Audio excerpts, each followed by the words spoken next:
I swear, I blinked once, and when I opened my eyes, a guy with a shiny HOA badge had a gun pointed at my brother's head.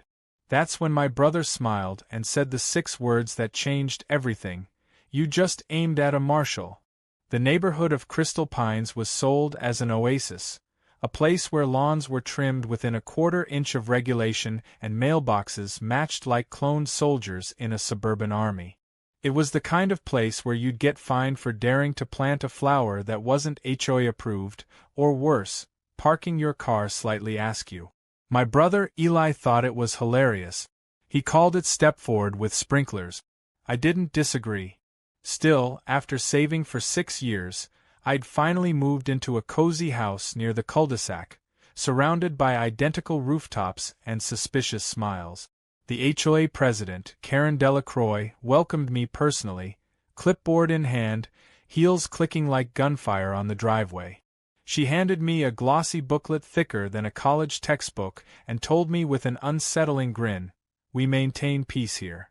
And peace needs order." My brother whispered behind her, "And order needs tyrants."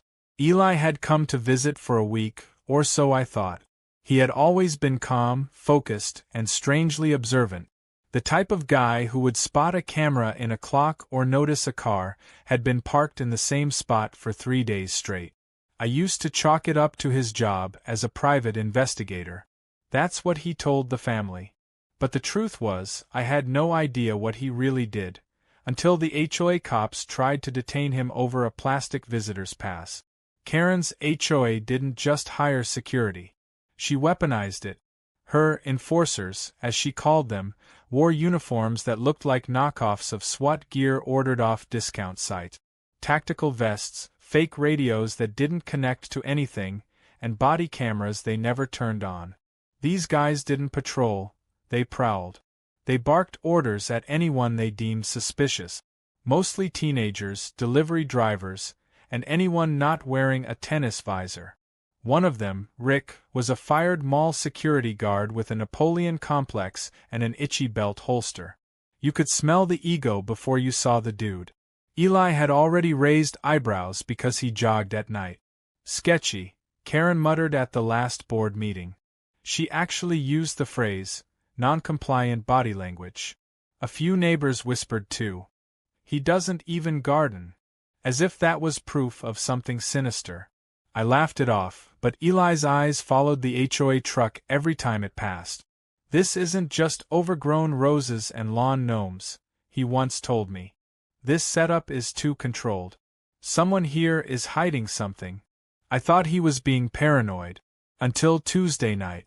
I wasn't with him when it happened, but the security footage, leaked later, told the story clearly. Eli had gone to the local mini-mart and was walking back, brown paper bag in hand. 3 HOA cops tailed him in their cart, headlights blazing. They pulled over and demanded ID. Eli calmly showed his visitor's tag and driver's license. They kept pressing. "What's in the bag? Why are you walking this late? What business do you have here?" One of them radioed Rick. Rick arrived fast, sweaty and smug. He didn't ask questions. He just reached for his belt and pulled out a sidearm like he was cosplaying as a Texas Ranger. The others took a step back, stunned. Eli didn't move.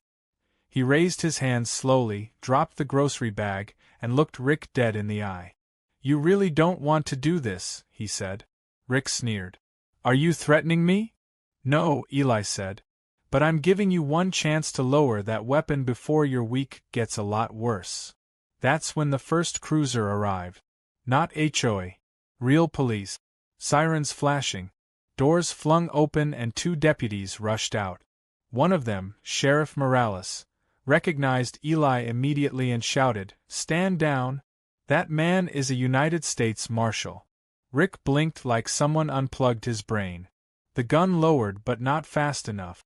Eli took 1 step forward, showed his badge from under his hoodie, and everything snapped into chaos. The cops grabbed Rick. Karen came running in curlers and fuzzy slippers, shouting about trespassers and fake IDs, and the neighborhood woke up to shouting and flashlights. I stood in my doorway, half asleep, watching my brother calmly walk away from a near execution like he'd just finished grocery shopping. When I asked him what the hell was going on, he only said one thing before walking past me into the house: I was assigned here. And the HOA just blew my cover. Turns out, Eli wasn't just visiting. He wasn't even on vacation. He was part of a federal operation involving illegal arms transfers using HOA contractors, specifically a landscaping company working under Karen's nose. The same people she insisted were just lovely and always on time.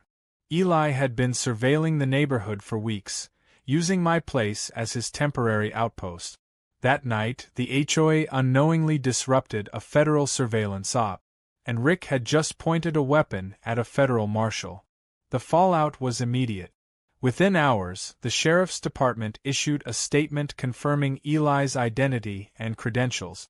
Karen tried to claim ignorance and suggested Eli had provoked the situation by acting suspicious. Someone leaked the security footage to a Reddit forum by noon the next day. It went viral instantly. Title: HOA cops pull gun on man walking home, didn't know he's a U.S. Marshal. The comments exploded. Memes followed. Rick was photoshopped into everything from video games to old westerns with the caption, "Draw, Marshal." Karen tried to do damage control at the emergency HOA meeting, but it was already too late. Eli became a symbol, not just of justice, but of what happens when power-hungry civilians forget the law doesn't stop at the gates of their fantasyland. That was the night everything changed in Crystal Pines. And that was only the beginning.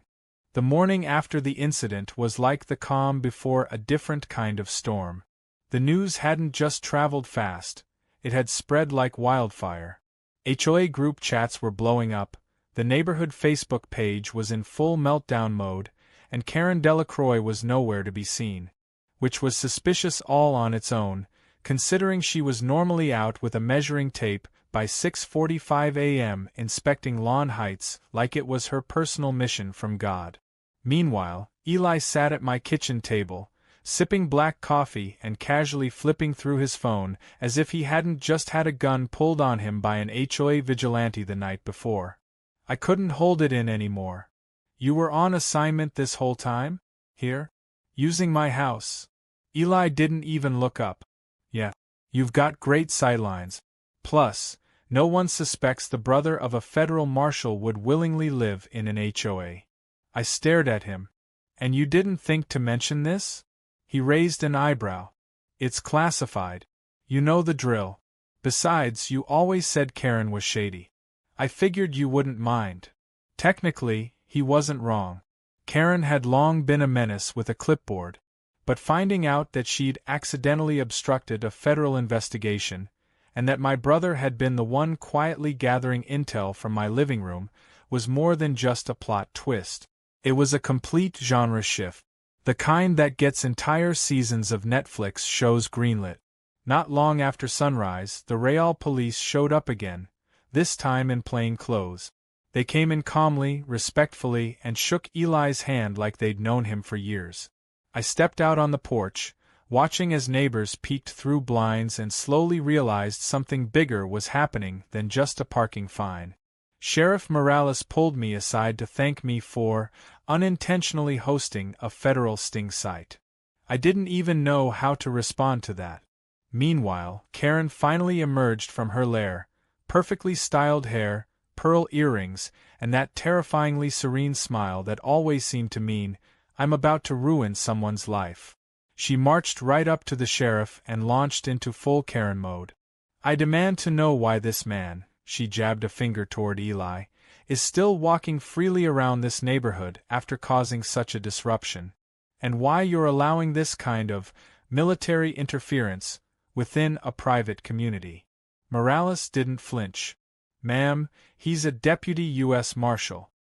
He's authorized to be here. Karen crossed her arms. Well, not with our consent. Eli didn't miss a beat. Actually, your landscaping contract with Verdescape Services gives federal agencies clearance for ongoing investigations due to their prior involvement in interstate trafficking. It's buried on page 6 of the small print.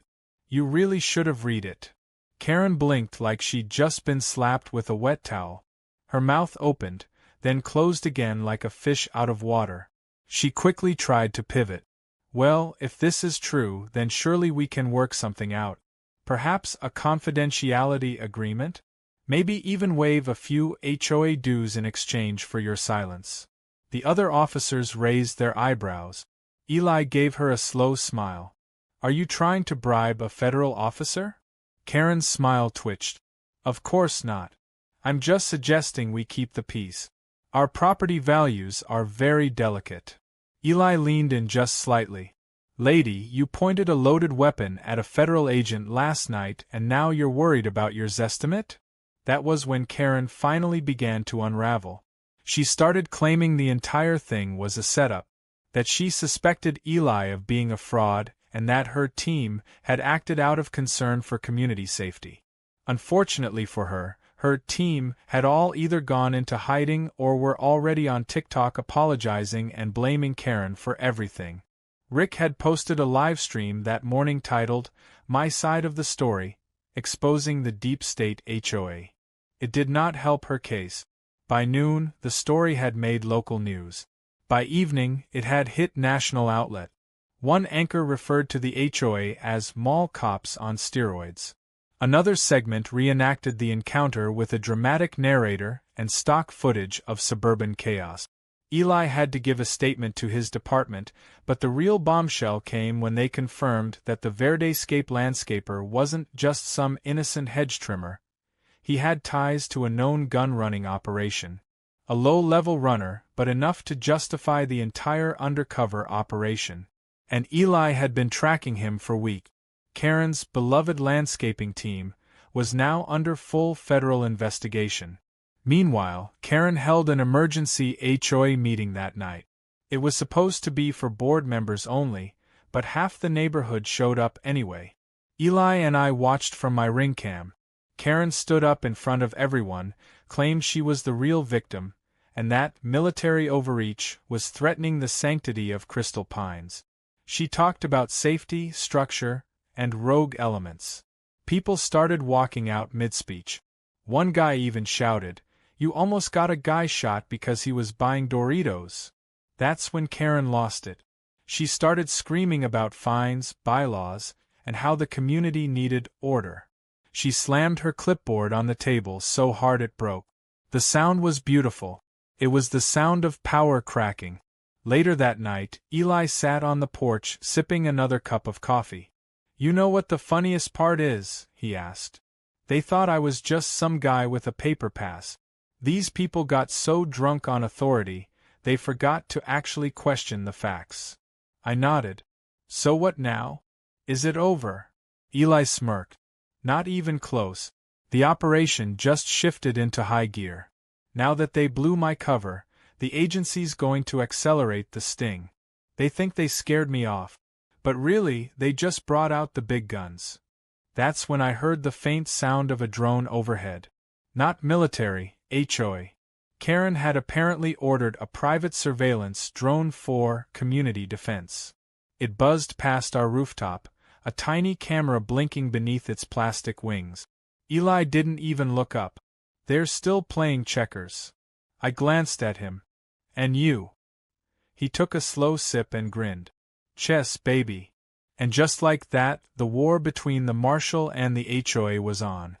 The next few days turned Crystal Pines into something between a reality show and a slow-moving war zone. On the surface, the houses were still pristine, the sprinklers still hissed at the same scheduled hours, and the trash bins still had to be lined up with military precision. But under that glossy veneer, the neighborhood had split clean in half. On one side were the people who had seen the leaked footage, read the news, and realized Karen and her toy soldiers had just drawn a weapon on a federal marshal. These folks were embarrassed, angry, and demanding accountability. On the other side were Karen's loyalists, those who either refused to believe the news or insisted that Eli must have somehow tricked everyone, perhaps as part of some deep state agenda to bring government control into their gated paradise. Things started escalating fast. Karen, clearly furious that her narrative was slipping through her fingers, began enforcing HOA regulations like a general in the final days of a losing battle. Warning letters were issued en masse. Someone got fined for using the wrong shade of mulch. Another neighbor received a citation for flying a patriotic flag that was half an inch too wide. But the worst of it came the morning a note was taped to my front door.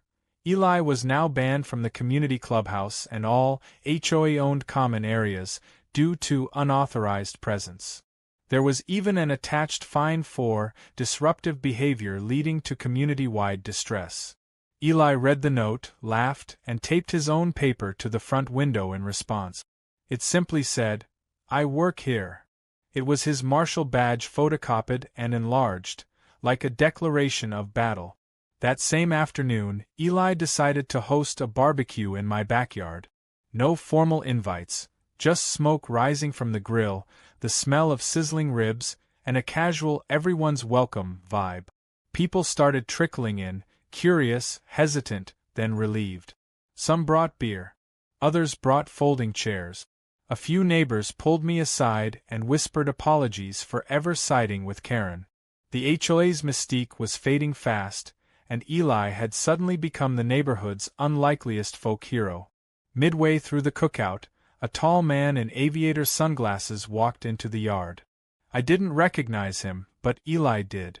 He grinned, flipped a burger, and greeted him like an old friend. The man introduced himself to the guests as James from the Bureau, but then gave Eli a quick shoulder slap and said, "So this is Operation Evergreen. Not bad for a suburban battlefield." Everyone went silent. One neighbor dropped a plastic fork. Eli gave a half smile and shrugged. "Yeah, well, we're still gathering intel. Don't worry, unless someone's stashing grenade launchers in their birdbath." The crowd chuckled nervously, but the message was loud and clear. Eli wasn't exaggerating about being on assignment, and now that the Bureau was showing up to backyard barbecues, people realized the operation was dead serious. Karen, of course, saw the gathering from her upstairs window. The next morning, HOA security was doubled. They hired a new consultant, a paranoid ex-Marine named Gary, who spent more time talking into his Bluetooth earpiece than observing anything. Gary took one look at Eli and made the mistake of asking to search his vehicle. Eli said nothing, just opened the back of his car, revealing exactly nothing illegal but enough gear to raise eyebrows.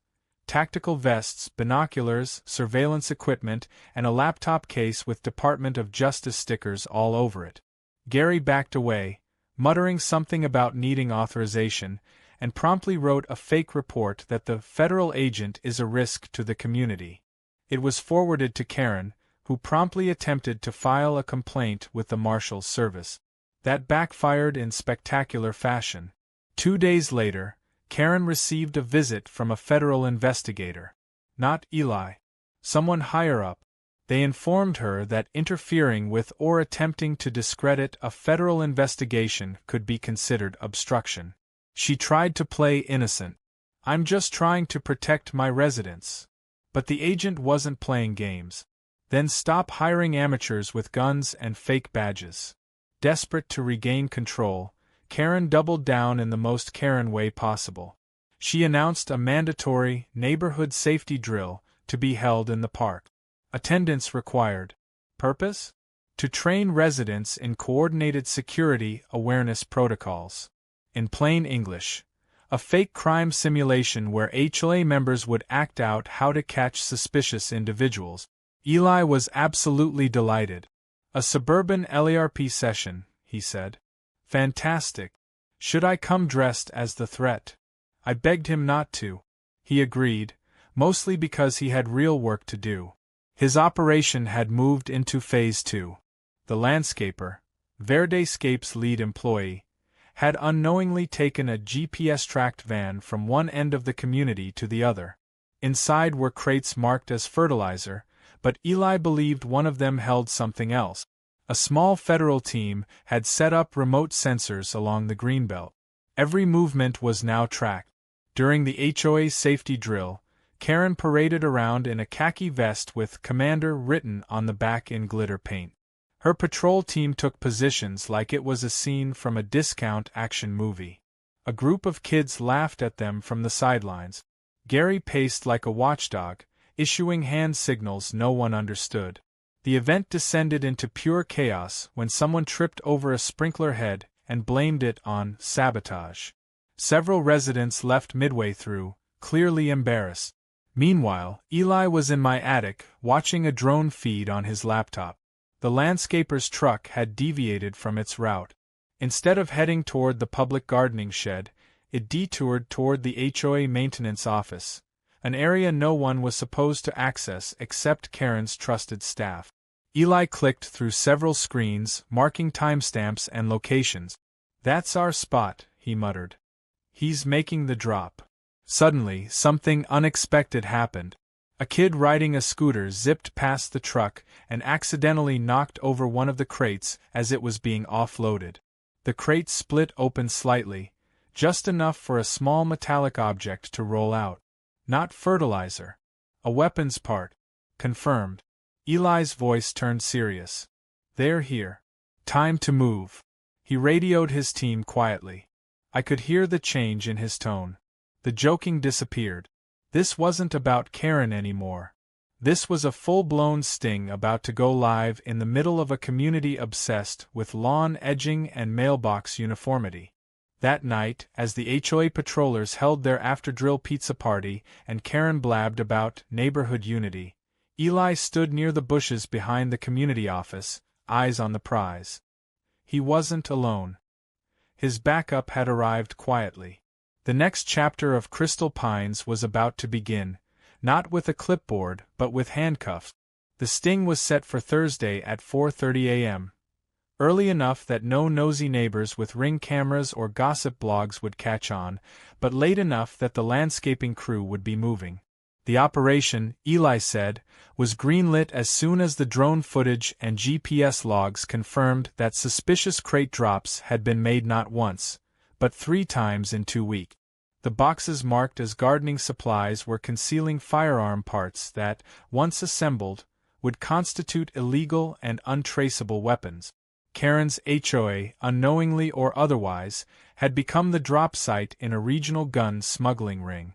And as much as it pained Eli, that meant the operation couldn't stay quiet anymore. On Wednesday night, he faked packing up. He tossed a suitcase into his car, slammed the trunk, and told a few of the nosier neighbors he was finally heading out after all the drama. One woman actually clapped. Karen's minions waved goodbye like they'd just run off the big bad wolf.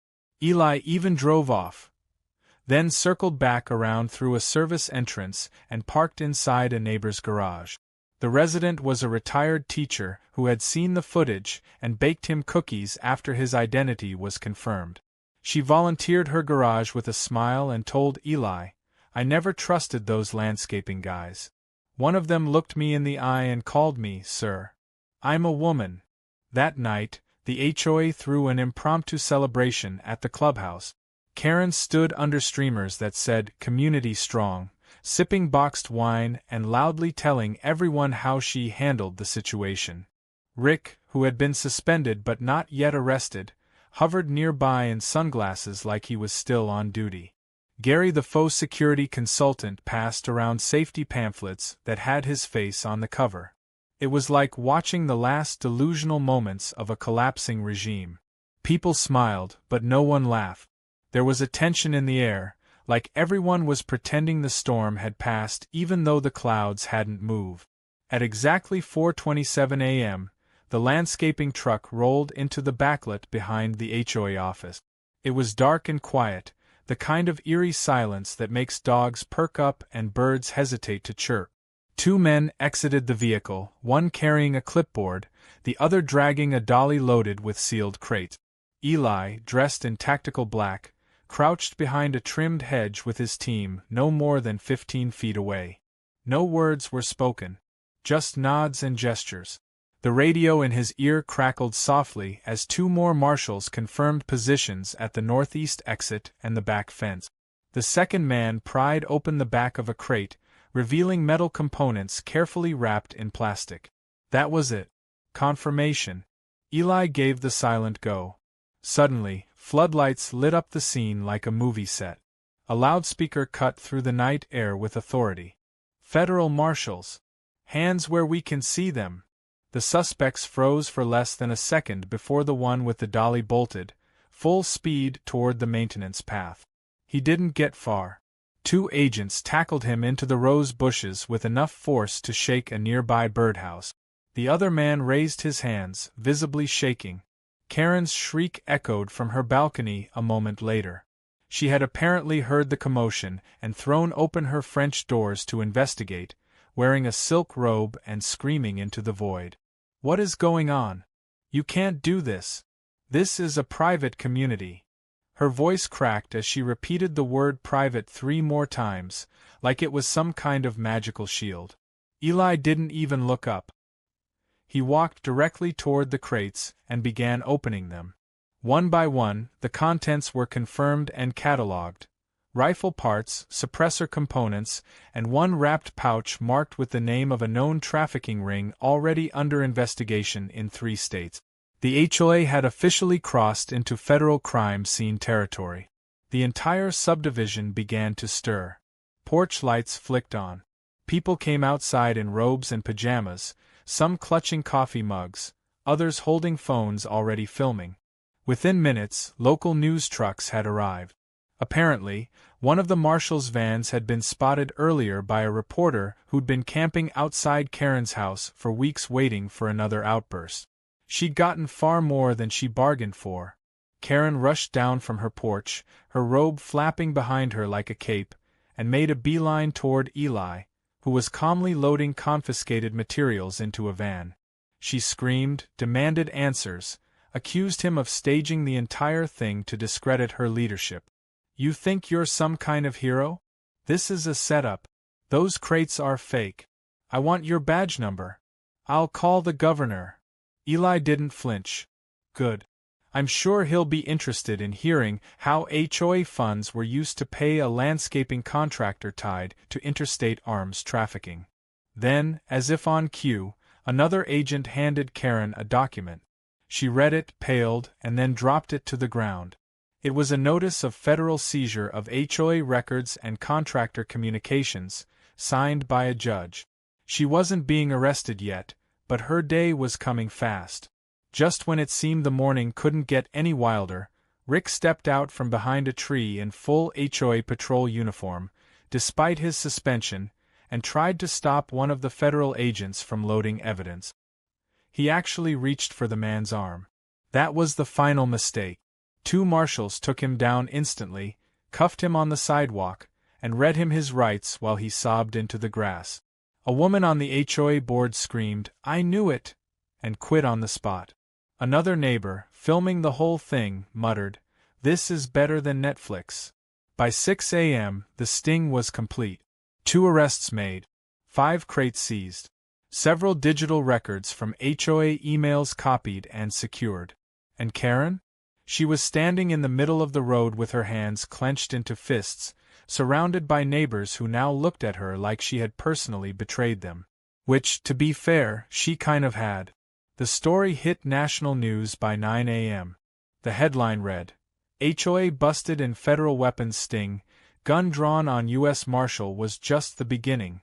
Comment sections exploded. Memes of Karen in a silk robe shouting at Eli flooded social media. One even had the caption, "When your HOA gets a RICO charge." As the sun climbed higher, Eli leaned against the back of the Marshal van and sighed. "Well," he said, wiping his hands, "that escalated nicely." I nodded, stunned. "Is it over?" Eli shook his head. "Not yet. This was just the cleanup. The fallout is next." And that's when he handed me a folded piece of paper. On it was a list, an actual list, of names, including several HOA board members, 2 vendors, and even a local delivery driver. "We're still looking into them. But Karen? She's not walking away from this clean." As the last of the vehicles pulled away, Karen stood alone in her driveway, surrounded by silence and garbage cans that hadn't been brought in by the 6 a.m. deadline. For the first time since I moved into Crystal Pines, She had no clipboard, no voice, and no control. And Eli? He had one more mission left. Just not the kind Karen ever expected. For the next week, Crystal Pines felt like a place holding its breath. Gone were the HOA patrols in golf carts pretending to be the FBI. Gone were the loud commands about lawn infractions and mailbox color coordination. Karen had disappeared into her house and drawn the blinds, and the once bustling clubhouse now sat empty, padlocked, and guarded by a simple laminated notice taped to the door. Under federal review. You could feel the change in the air. Kids played louder, dogs barked freely, and neighbors began speaking to each other again, this time without the fear of some clipboard-wielding tyrant writing them up for having non-regulation wind chimes. Eli didn't stay long after the sting. He had spent a few days filing reports, wrapping up loose ends, and coordinating with investigators to track the financial trail connecting Verdescape Landscaping to a larger criminal ring spanning 3 states. But his work was almost done here. There was nothing left to surveil. The mask had been ripped off, and what lay beneath was as absurd as it was dangerous. A neighborhood so obsessed with control that it failed to see how its own structure had been used to shield illegal activity. And Karen? She hadn't spoken to anyone publicly since the night she received her federal notice. Rumors spread that she had lawyered up and was already under investigation for obstruction, misuse of HOA funds, and a long list of ethical violations that just kept growing by the hour. One evening, as Eli sat on the porch with me, watching the sun dip behind the cookie-cutter rooftops, I asked him the question that had been burning in the back of my mind. "How did you even get this assignment?" He smirked. "Funny enough, your neighborhood came up in an unrelated wiretap. They mentioned a drop site disguised as a gardening shed behind a private HOA building. I checked the maps and saw the street name. And then I remembered you lived here. So I volunteered." I laughed, half in disbelief, half in horror. "So this entire circus started because of me?" "Not because of you," he said. "Because of Karen. You just gave me a couch and decent coffee." We sat in silence for a while. Just as I thought Eli might finally take a breath and enjoy the quiet, he stood up and walked to his car. He popped the trunk, rummaged around, and returned with a small, ridiculous object in hand, a shiny purple badge that read Honorary HOA Security Patrol. It had glittery text and a cheap plastic pin on the back. He held it out to me like it was some kind of medal. "Where the hell did you get that?" "Confiscated from Rick's locker after he tried to stop a federal agent from doing his job. Figured I'd keep it as a trophy." I took it from him, holding it like it might explode. "What am I supposed to do with this?" Eli grinned. "Frame it. Hang it above your fireplace. Every time someone asks, tell them you survived a neighborhood war." The next morning, an official letter arrived addressed to all homeowners. It was from the interim legal trustee appointed by the county. The HOA board had been dissolved, pending an audit. New elections would be held, this time with third-party oversight. Until then, a temporary committee of residents, not enforcers, not self-proclaimed generals, would manage community decisions. There was even an anonymous hotline created for anyone who had been unjustly fined or harassed during Karen's reign. Within hours, the line crashed from the sheer volume of calls.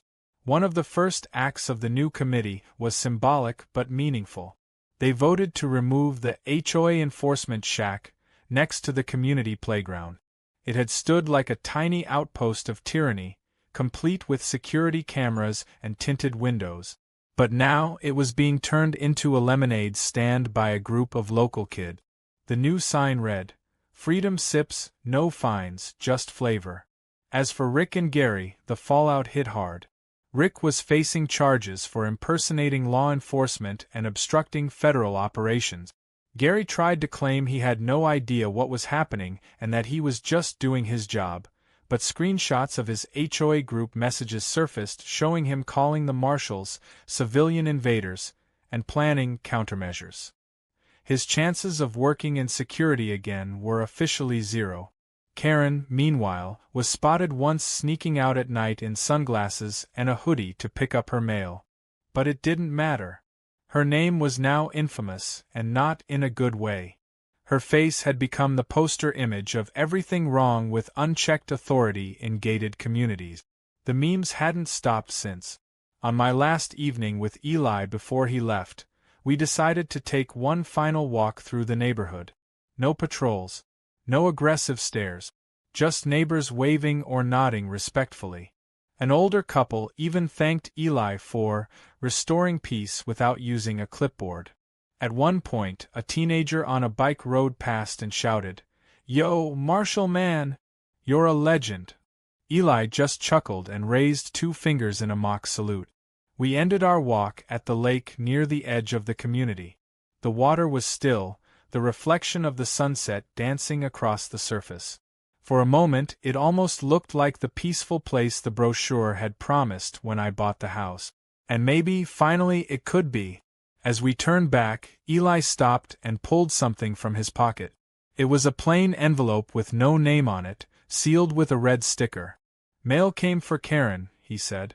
"No return address. Probably legal." He hesitated for a moment, then handed it to me. "Want to do the honors?" I shook my head. "Let the new committee handle it." We left the envelope at her doorstep. By morning it was gone. But one more surprise waited in the mailbox that day. Another envelope, this one addressed to me. Inside was a card, surprisingly elegant, with embossed lettering. It was from Karen. Not handwritten, printed. The message read, "To the resident at address. I regret that recent events have led to misunderstandings and community unrest. I wish you peace moving forward. Sincerely, Karen Delacroix." Tucked behind the card was a smaller piece of paper, folded twice. On it, in unmistakable handwriting, were just 4 words. "I'll be back soon." I read it twice, showed it to Eli. He laughed for a full minute, then said, "Of course she will. Tyrants always try to reboot."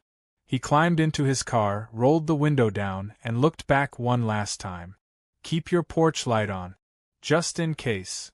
Then he drove off, leaving behind a neighborhood forever changed, one where clipboards were no longer weapons and power came with actual accountability. Crystal Pines had been shaken, exposed, and put back together again. But one thing was certain now. No one was pulling a gun on anyone else ever again. Not with a marshal watching. Even if he was already gone.